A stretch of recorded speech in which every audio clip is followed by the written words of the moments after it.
In a recent broadcast, Lawrence O'Donnell slammed Donald Trump's letter threatening Greenland, calling it too stupid for even him.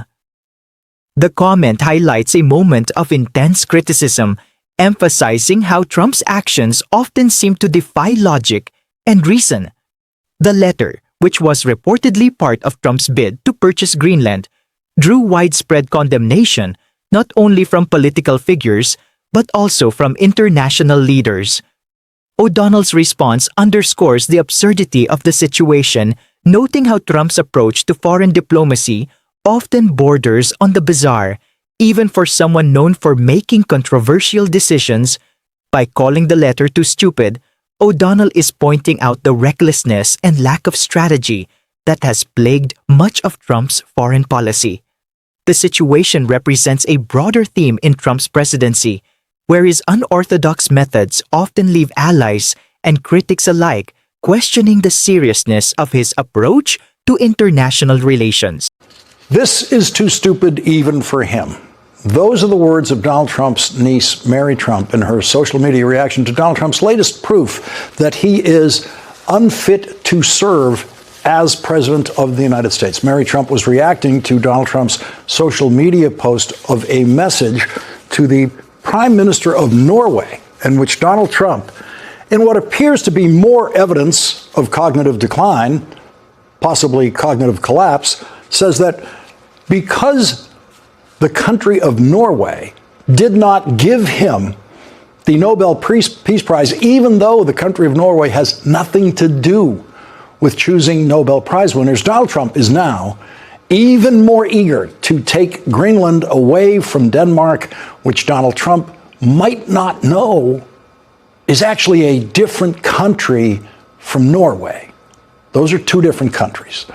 Donald Trump's stone-cold ignorance has been a defining characteristic of his entire public life. And so it is possible Donald Trump has never known that Norway and Denmark are two separate countries. Donald Trump might think that Denmark is the capital of Norway, or the other way around, or maybe he once knew they were separate countries, but now his 79-year-old increasingly shattered brain can no longer hold on to facts like that. The Greenland thing is, and always has been, a Trump diversionary tactic. Trump is no more serious about it now than he was the first time he mentioned it over 6 years ago. 6 years from now, Donald Trump will have done nothing. Donald Trump is never going to do anything in Greenland. He's not going to buy the place. He's not going to invade the place. But he is going to talk about Greenland every day that he can, because the American news media cannot resist saturation coverage of such a simple issue. And every bit of coverage of Greenland is not coverage of the Epstein files, as we will be covering tonight. More than 99% of the Epstein files, Donald Trump is now illegally hiding. We will be covering that story tonight. And every news mention of Greenland is not coverage of what Donald Trump's invasion forces did not change in Venezuela, where the regime that was in power before Donald Trump's invasion remains in power tonight. And every moment of coverage of Greenland is not coverage of Donald Trump's invasion forces in Minneapolis and other parts of the country that did not vote for Donald Trump. Donald Trump's Treasury Secretary, who is by far the most incompetent Treasury Secretary in history, once again faced Sunday morning questions yesterday that he just could not answer. If the United States were to take Greenland by force, how would that be different than Russia's annexation of Crimea? Look, I believe that the Europeans will understand that this is best for Greenland, best for Europe, and best for the United States. That man is going to spend the rest of his life claiming that he saved us from Donald Trump's worst impulses. Marco Rubio will do the same thing. Most Trump cabinet members will be claiming that for the rest of their lives.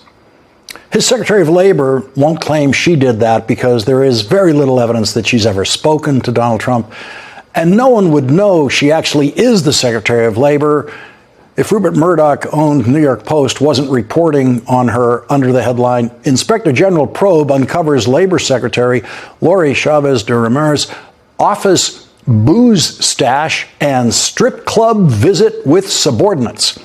The Post, citing 5 sources, reports, quote, the investigation has also confirmed that rumors the secretary pursued an inappropriate relationship with an underling were discussed internally months ago and dismissed by her chief of staff, Ji-Hun Han, who was put on leave Monday along with his deputy, Rebecca Wright, 3 of the sources affirmed. The Secretary of Labor has denied wrongdoing through an attorney, and the Labor Department declined to comment. Such is life in the Trump cabinet. Donald Trump is the most difficult client the Supreme Court has ever had. And yes, I mean client, not litigant, because the Trump Supreme Court justices seem to treat him as their legal client rather than a litigant appearing before them, seeking their impartial judgment. Surely, Samuel Alito and Clarence Thomas, along with at least a couple of the Trump appointees, may have spent the last months struggling to hold together a majority to rule in favor of the unconstitutional Trump tariffs. This would require the Trump-controlled Supreme Court to ignore the Constitution, but they've done that for him before. That's not hard for them.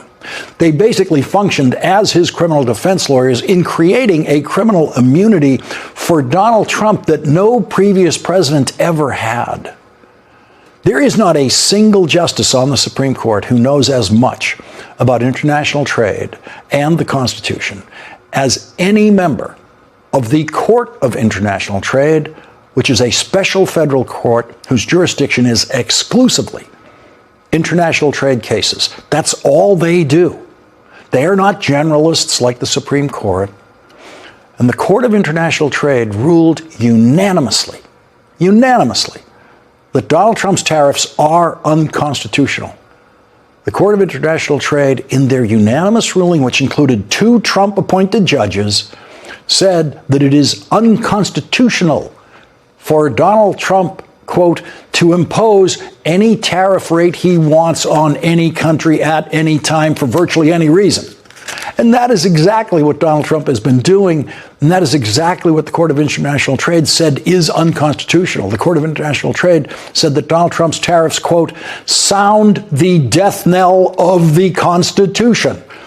The Court of International Trade has never written a more dramatic opinion than they did in the case striking down Donald Trump's tariffs, which is now being considered by the United States Supreme Court after Donald Trump appealed the ruling of the Court of International Trade to the United States Supreme Court.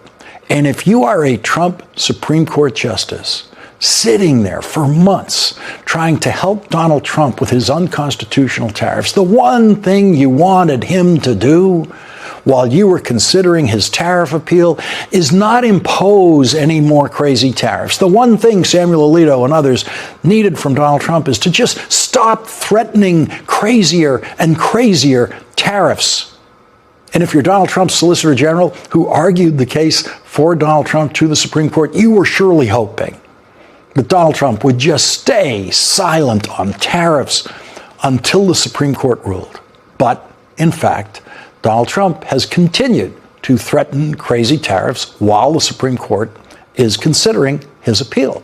And this weekend, Donald Trump did it again, and he did it as crazily as ever. On Saturday, Donald Trump said, quote, starting on February 1st, 2026, all of the above-mentioned countries, Denmark, Norway, Sweden, France, Germany, the United Kingdom, the Netherlands, and Finland, will be charged a 10% tariff on any and all goods sent to the United States of America. On June 1st, 2026, the tariff will be increased to 25%. This tariff will be due and payable until such time as a deal is reached for the complete and total purchase of Greenland.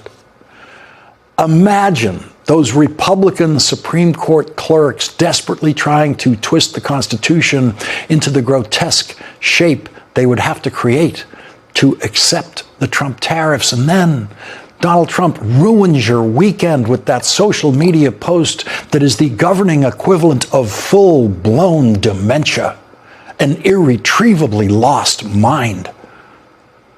When you work for Donald Trump, as the most pathetic Treasury Secretary does, and as some Supreme Court justices appear to do, he will humiliate you. It is impossible to work for Donald Trump as a supporter in Congress, like the Speaker of the House and every Republican in the House and Senate on most issues, without Donald Trump humiliating you repeatedly. And members of your family will be saying what Donald Trump's niece says about him. This is too stupid even for him. Lawrence O'Donnell didn't hold back in his critique of Donald Trump's latest actions, particularly surrounding his fixation on Greenland. Quoting Trump's niece, Mary Trump, O'Donnell highlights her blunt assessment, too stupid even for him. The latest episode involves Trump's bizarre message to the Prime Minister of Norway, claiming that because Norway did not award him the Nobel Peace Prize, it was now his mission to seize Greenland from Denmark, completely ignoring the fact that Norway and Denmark are two separate countries.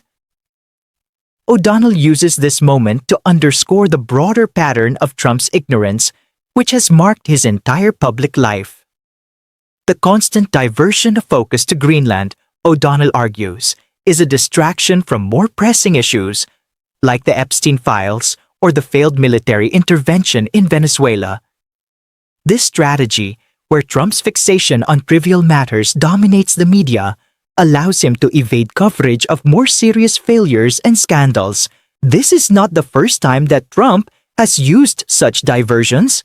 O'Donnell points out that this obsession with Greenland, which has persisted for over 6 years, is just another example of Trump's failure to govern.